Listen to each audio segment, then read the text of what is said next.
Good evening everyone. अब मैं आज आप लोग के पास एक नया चीज़ लाई हूँ। नया चीज़ क्या है? अभी आरआरबी एनटीपीसी का नोटिफिकेशन आया था, फॉर्म भराया, ग्रेजुएट, अंडर ग्रेजुएट, है ना। उसी के बेसिस पे मैं प्रीवियस ईयर क्वेश्चंस आपके साथ सॉल्व करूँगी, क्योंकि किसी भी एग्ज़ाम के लिए प्रीवियस ईयर क्वेश्चंस बहुत इंपॉर्टेंट है ना।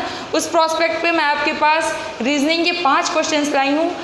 आई होप आपको वो क्वेश्चन समझ आए। आपके बेहतर के लिए मैं उसको और अच्छे से समझाने की कोशिश करूँगी।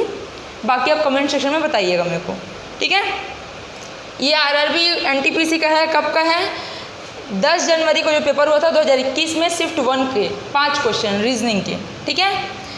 आपको अगर एनटीपीसी का जैसे मैथ्स का कोई टॉपिक पढ़ना है, रीजनिंग का कोई टॉपिक पढ़ना है, तो आप उसको कमेंट सेक्शन में मेरे को बता सकते हैं, ठीक। मैं आपको उसको और अच्छे से समझाऊंगी। बाकी अभी मैं आपके पास क्वेश्चंस लाई हूँ, क्वेश्चन सॉल्व करें साथ में मिलके।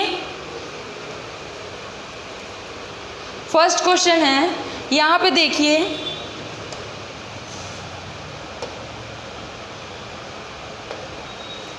क्वेश्चन क्या है? सर्कल, ट्रायंगल, क्वाड्रिलेटरल, ठीक है। ये किस टॉपिक का क्वेश्चन है? वेन डायग्राम, वेन आरेख बनाते हैं ना, उसमें का क्वेश्चन है। इन तीनों का वेन आरेख के हिसाब से क्या रिलेशन है? इनका कोई रिलेशन नहीं है, इनका खुद का सेल्फ अपना अपना है। तो अपना अपना है मतलब तीनों अलग अलग हैं। तो ऑप्शन नंबर ए क्या होगा? हमारा आंसर होगा। अगर मान लो सर्कल की जगह क्या दिया रहता, मान लो पॉलीगॉन दिया रहता, क्या दिया रहता? पॉलीगॉन, तब कौन सा ऑप्शन होता? बी के होता। क्यों? क्योंकि ट्रायंगल भी पॉलीगॉन है और क्वाड्रिलेटरल भी पॉलीगॉन है, ठीक है। पर अभी हमारा आंसर कौन सा होगा? ए, क्योंकि ये तीनों अपने में अलग अलग हैं। सर्कल को बोलते हैं वृत्त, ट्रायंगल को बोलते हैं त्रिभुज, क्वाड्रिलेटरल को बोलते हैं चतुर्भुज, ठीक है। वेन डायग्राम एकदम इजी है, आप कॉन्सेप्ट को ना सही तरीके से समझो तो। सेकेंड क्वेश्चन है, चूज द करेक्ट अल्टरनेटिव। इसका मैं ट्रिक भी बताऊंगी और इसका वो तरीका बताऊंगी जो मैं एग्जाम टाइम में यूज़ करती हूँ, है ना। ट्रिक क्या है पता है? देखो पहले कितने कैरेक्टर्स को काउंट करते हैं। 1 2 3 4 5 6 7 8 9 10 11 12 13 14 15 16 17 18। कितने कैरेक्टर हैं? 18 कैरेक्टर हैं। तो 18 को हम या तो 6 पार्ट्स में 6 के पेयर में 3 पार्ट डिवाइड कर लें, या तो 3 के पेयर में 6 पार्ट डिवाइड कर लें। 3 क्या करके देखते हैं? ये 3, ये 3, ये 3, है ना, और ये 3, ये 3 हो गए। अब देखो क्या बन रहे हैं, ABA बन रहा है और CBC बन रहा है। तो यहाँ पे देखो ABA है तो यहाँ पे BC है, तो यहाँ पे क्या आ जाएगा? C आ जाएगा। ABA बनता है तो यहाँ पे क्या आ जाएगा? B आ जाएगा। CBC बनता है तो यहाँ पे क्या आ जाएगा? B। ABA बनता है तो यहाँ पे क्या आ जाएगा? A। मतलब आंसर क्या आएगा? CBBA, ठीक है। तो हमारा ऑप्शन कौन सा होगा? डी। आपको चीज़ें समझ में आ रही हैं? इसको ऐसे ही पढ़ना है। इसका आपको ट्रिक, रीजनिंग और मैथ्स में ट्रिक ही तो काम आता है, बेसिक्स के साथ। थर्ड क्वेश्चन है, ये क्वेश्चन थोड़ा इधर से हो गया है, उसको आप मैनेज कर लीजिए आज के लिए, है ना। क्वेश्चन क्या है? इसका हिंदी में मैं समझा रही हूँ, है ना, हिंदी टाइपिंग थोड़ा सा नहीं हो पाया। क्वेश्चन है इंट्रोड्यूसिंग गीता। जैसे हमारे साथ कोई जाता है तो हम इंट्रोड्यूस कराते हैं, तो हम डायरेक्टली बोलते हैं यार ये मेरी बहन है। हम ज़्यादा नहीं बताते कि मामा, चाचा, बेटे, पर क्वेश्चन से बताता है। इंट्रोड्यूस कर रहे हैं किसको? गीता को। कौन? भानु। और इंट्रोड्यूस करते वक्त क्या बोल रहा है? सी इज़ द, मतलब गीता क्या है? फीमेल है। तो या तो आप ब्लड रिलेशन में ऐसे साइन यूज़ किया करो। अगर आप इसको मेल के लिए यूज़ कर रहे हो तो इसको फीमेल के लिए यूज़ किया करो, ठीक। तो ये मेल। सी इज़ द, यह जो है इसकी, she is the daughter of the only, sorry question इधर हो गया क्या?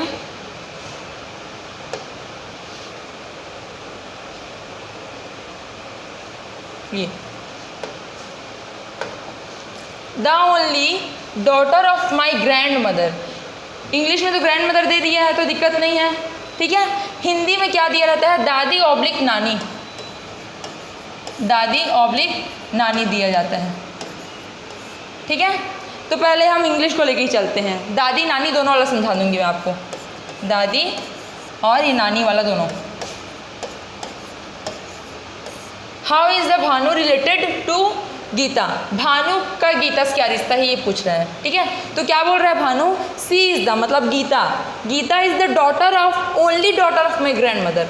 मान लो दादी है तो दादी की ओनली डॉटर क्या होगी, उसकी बुआ, है ना। दादी की ओनली डॉटर उसकी क्या होगी, किसकी, भानु की बुआ होगी। बुआ की बेटी हमारी क्या होती है, बहन, है ना, बहन ही तो होती है। तो यहाँ पे तो कजिन वाला रिलेशन नहीं दिया है ना। तो ये दादी वाला ऑप्शन कैंसल आउट। नानी वाला, वो मेरी ग्रैंड मदर की इकलौती बेटी जो कि क्या होगी, माँ होगी।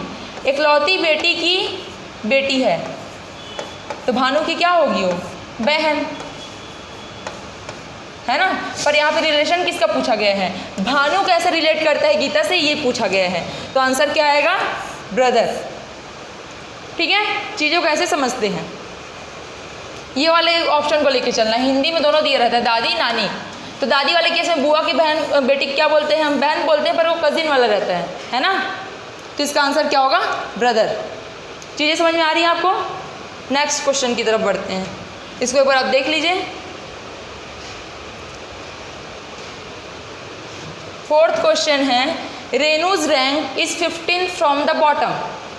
बॉटम से मतलब नीचे की तरफ से रेनू का रैंक कितना है, रेनू का पोजीशन है, स्थान है 15वें नंबर का, 15 इन अ क्लास। और क्लास में कितने बच्चे हैं, 30 बच्चे हैं, ठीक है। Student the class, what will be his rank from the top, मतलब ये मेल वाला रेनू है, ठीक है, उससे हमको नहीं लेना देना है। इधर देखो, अगर मान लो मैं यहाँ पे खड़ी हूँ, ठीक है, मैं खड़ी हूँ, मैं बोलूँगी मैं राइट साइड से सेकेंड नंबर पे हूँ, मतलब मेरे से पहले कितना है, एक इंसान कोई होगा। लेफ़्ट साइड से बोलूँगी मैं 4th नंबर पे हूँ, लेफ़्ट साइड से 4th नंबर पे हूँ, और कितने बच्चे हैं वो पता करने के लिए बोलूँगी, तो कर लोगे। मैं यहाँ पे इस साइड से 4th में हूँ, मतलब इधर कितने हैं मेरे, 3। इस साइड से मैं सेकेंड हूँ, मतलब इधर कितने हैं मेरे, 1। तो 3 और 1 4, और मेरे को मिला के 5, मतलब कितने बच्चे हैं, 5। तो इससे आपको एक चीज़ क्लियर होता है कि जब भी ऐसा सीक्वेंस वाला दिया रहता है तो कोई एक व्यक्ति या कोई भी एक चीज़ वो उस पोजीशन में राइट या लेफ्ट या बॉटम या टॉप से एक ही इंसान 2 बार काउंट होता है और अलग अलग पोजीशन काउंट होता है, ठीक है। तो इसका फॉर्मूला है, जितना दिया रहता है ना उसमें +1 करते हैं और माइनस जो पोजीशन है उसको करते हैं। पर फॉर्मूला को इग्नोर करके कॉन्सेप्ट के साथ चलो। मान लो 15 है और 30 में, तो इसके ऊपर वाला 15 होगा टॉप से, तो इसका कौन सा आएगा, 16। पर मैं जानती हूँ कुछ लोग फॉर्मूला के साथ चलते हैं, तो इस फॉर्मूला को पुट करना। फॉर्मूला क्या है पता है, नंबर ऑफ स्टूडेंट, मतलब जितनी भी संख्या हो इंसान की उसमें 1 जोड़ दो, 1 जोड़ देना है। फिर जिस साइड से उसका रैंक दिया है उस रैंक को इसको माइनस कर देना है। तो यहाँ पे 15 दिया है तो 30 में 1 जोड़ेंगे कितना हो जाएगा, 31। 31 में 15 जाएगा, कितना बचेगा, 16। मतलब वो टॉप से कौन सा पोजीशन में है, 16th पोजीशन में है। आंसर क्या आएगा हमारा, बी। चीज़ें आपको समझ में आ रही हैं। ये ऐसे फॉर्मूला, इसमें जब भी जितना स्ट्रेंथ दिया जाता है ना उस स्ट्रेंथ में क्या करते हैं, 1 प्लस करते हैं, और जिस भी पोजीशन को दिया जाता है, चाहे टॉप हो चाहे बॉटम हो, एक पोजीशन आपको दिया जाएगा, उसके अपोजिट आपको निकालना रहेगा।